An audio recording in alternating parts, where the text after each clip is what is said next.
What's happening, Hoodlum Gang? Welcome back to my channel. This your boy Hoodie from the Hood, aka your friend from that big old end, and I'm coming back at you once again with a little more of that razzle dazzle. Yes, sir. But check it out.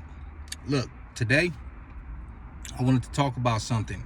I wanted to talk about two things, but the first thing is gonna lead into the second thing. So, as y'all know, I'm from San Diego, Dago as we call it, the southeast side. The 40s to be exact. It's real gang populated, just like any other place.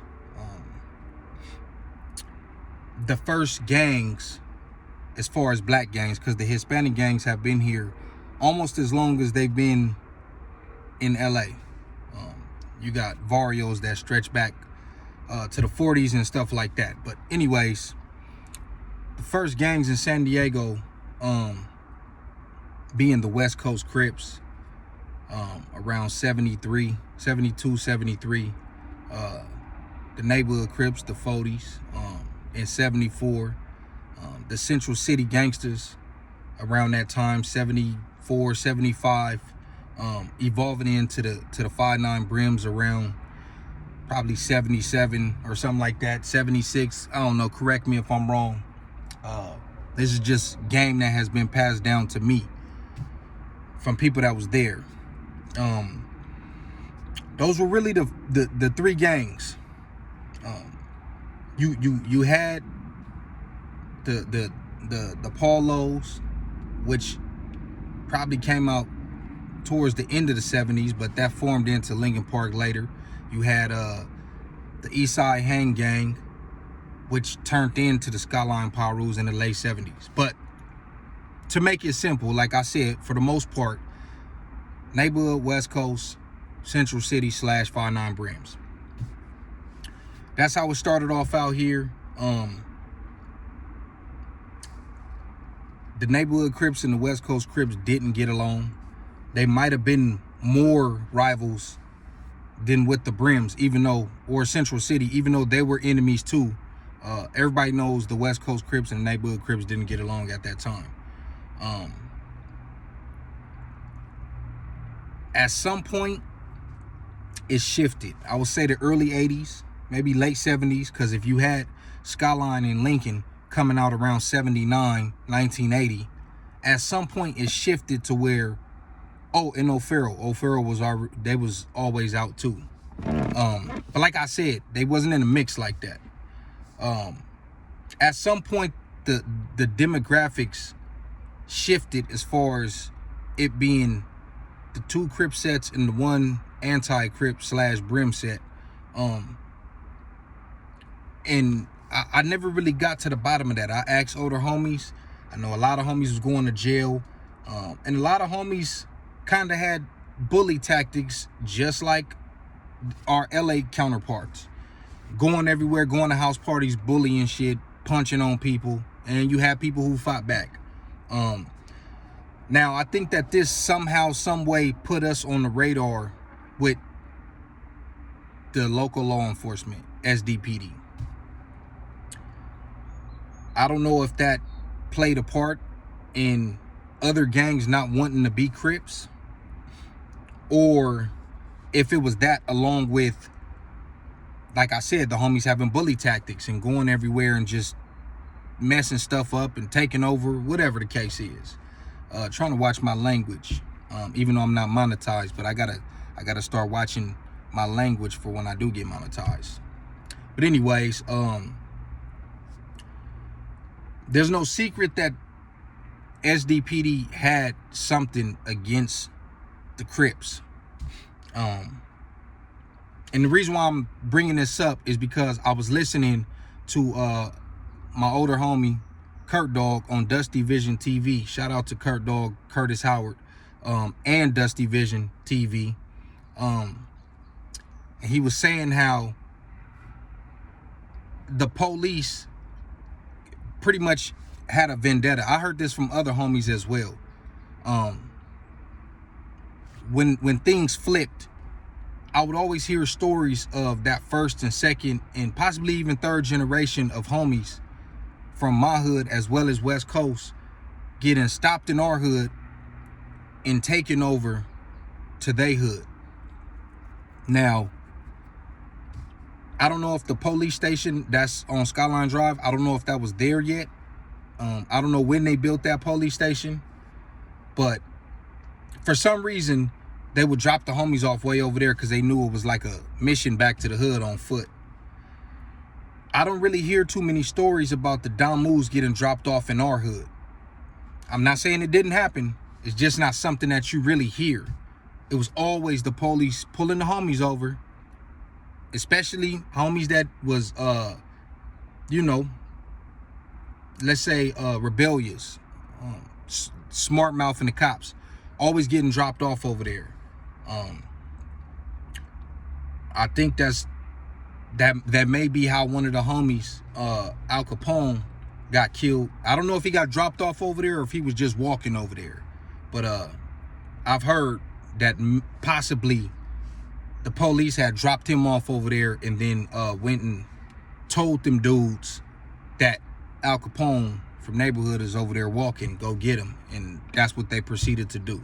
Don't know how true that is, but it sounds believable, like I said, because a lot of homies have been picked up and dropped off over in Skyline, and you know, had to walk on the trolley tracks or whatever, had to walk to get back towards the set. And if you know the demographics of, is that right, demographics or geographic? The geographic of Southeast San Diego, you know that's a mission on foot. So anyways, it seemed like the police just always had something towards, a little more animosity towards the Crips. And like I said, if it's some older Damus that's on this channel, y'all can let me know something. I'd never really heard homies tell stories about, oh, we saw Whoop-De-Woo walking through the sec one time, dropped them off or whatever, and told us. It was always the other way around from what I heard. So over time, it seemed like it just became cool to be a Damu in San Diego. It's been like that until this day. Now, you had other sets pop up like in the early 80s. Obviously, it was a ghost town, which was the extension of the hood on the other side of Euclid. And you had something called Blockside Crips. A lot of people don't know about Blockside, but it's over in Encanto, like close to Old Farrell. It's actually like a little loop street. And it's still referred to as the block, but I guess everybody be over there, or I don't know about now, but at least up until about 5 years ago, you would still hear about people referring to it as the block and going over there. But they were, like I said, across Euclid, on the other side of Imperial, so it kind of was behind enemy lines. And when you only have one street or 2 or 3 streets, it's kind of hard, especially back in them times, to survive. Shit, it was hard for everybody to survive back then because everything was out of control. So, and of course you got the, you know, East Dago mob and Linda Vista, but they're not in the same part of town as us. So that's why I'm not really talking about them. I'm talking about people that's, you know, on that southeast side or southwest, which is on the other side of the 15 freeway.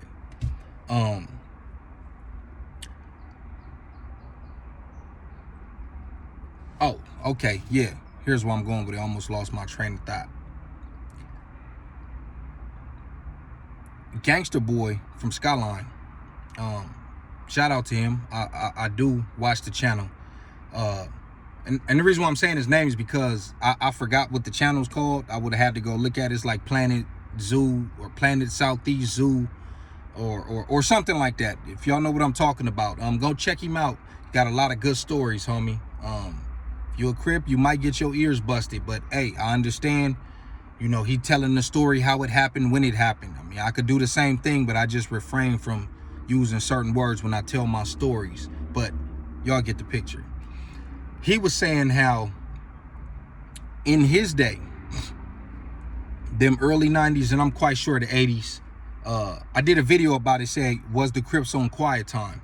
Because from his perspective, what he was saying was, of course, there was niggas who came in there and they wasn't going for none of that. But for the most part, even though niggas would tell you where they was from, he was basically saying, like, niggas wasn't just cousin and repping like that and extra out like that, because the Damus at that time wasn't beefing with each other. And they was all one, and we were so drastically outnumbered. So I got to thinking about something. That's his truth. Can't dispute that. That's what he saw. California in general is a Crip state. Outside of San Diego and Sacramento, and you could say Inglewood, but that's still a part of LA County, so I'm not gonna do that because they still got to go to the LA County jail and they're vastly outnumbered. So besides those two cities, everywhere else, whether it be San Bernardino, Riverside, Bakersfield, Fresno, San Jose at one time, you even got them other cities like in Monterey Bay, like Salinas and Seaside and Oxnard and all these other places, Stockton, and yeah, the list goes on and on. These are majority Crip cities. So I was thinking, okay, that's his truth. But we all know, for the most part, and I'm not talking about the San Diego County Jail, I'm talking about the LA County Jail and prison in general. In them late 70s and early 80s, you hear a lot of people say that the Damus couldn't even walk the line. I think they got sent to a certain prison when they got to prison. I don't know if that was Tracy or Soledad. It was one of them two. But if they hit certain lines, especially in the LA County Jail, before they created the Crip module and the Blood module, when they had everybody all together, them dudes wasn't flagging like that and they wasn't representing like that. Not only have I heard on Kev Mack and various other interviews from older Crips, I've heard from older Damus, AC Babalu, a Westside Paru, Triple OG Frog from Bounty Hunters, where they're saying, what's the other dude? Even BJ from Bounty Hunters, saying that it was all bad for them going in that county. So they've even admitted that a lot of people was not flagging their colors and repping their set while they was locked up. The reason why I'm bringing that up is because these same San Diego Damus had to go to that hostile environment, not the LA County Jail, but whether it be reception and prison in general. Once you get up there, you went through the same stuff that the LA Damus went through, because they're not looking at it as a jurisdictional thing. They looking at it like it's blue and red. Don't give a fuck where you from. You ain't a Crip, you can't be here. So would you say for the most part that the Damus was on quiet time? Even the San Diego ones. Because there ain't no way. If these LA Damus are saying that a lot of LA Damus wasn't repping they set, you mean to tell me that the San Diego Damus was up there banging hard? I think not. That's no disrespect. It's just reality. And there's more Bloods in LA than San Diego. And if they couldn't hold their own at that time against the numbers of the Crips, what make you think the Dago Damus was? I also heard, I met a nigga in the county. He was actually from Carson. I don't know if he was from Cabbage Patch or Centerview. I forgot what his name was. He was an older dude, already like in his mid 40s, probably even late 40s. And he was telling me in the holding tank, we was going to court, he was telling me that the issue that they had with the Dago Damus back then was a lot of them would come in there and be like, well, I'm from San Diego, that don't got nothing to do with me. And y'all already outnumbered. And the Crips don't give a fuck where you from. They tripping on anything that's red, anything that's not a Crip. And by that time, Crips was killing Crips at that time on the street. So why would they stall you out just because you from San Diego, just because you from 2 hours down the road? You repping the same thing. So like I said, is it safe to say that a lot of the older niggas that a lot of y'all look up to was on quiet time in the late 70s, early 80s, possibly all the way up to the mid 80s when they hit the pen? Is that safe to say? Just a question. Because the Crips back then was so deep and so vicious and was preying on each other too. Like I said, this ain't come out of my mouth. This came out of older niggas' mouths, not just from San Diego, but Crips and Damus from LA who's saying that a lot of niggas tucked their tail back then. So you got to think about that. How many OGs tucked their tail back then? I don't know. Just had me thinking about that, homie. Because you can only do so much when you're outnumbered like that. Now, like I said, Gangsta Boy, he said that was his opinion. That's what he saw in Juvenile Hall in the early 90s. And I'm just thinking, hey, well, like Kurt Dog said in his interview on Dusty Vision, the Bloods was not flagging and banging like that in them early 80s in the pen. So that includes not just LA, that includes San Diego. What y'all think about that? Y'all let me know in the comments. Was they on quiet time? A lot of niggas' dads, uncles, big homies that they look up to, and they might have been cracking in the San Diego County jail when they got the numbers. Or they might have been cracking on the streets out here. But when you hit them yards and everything is blue, even to this day,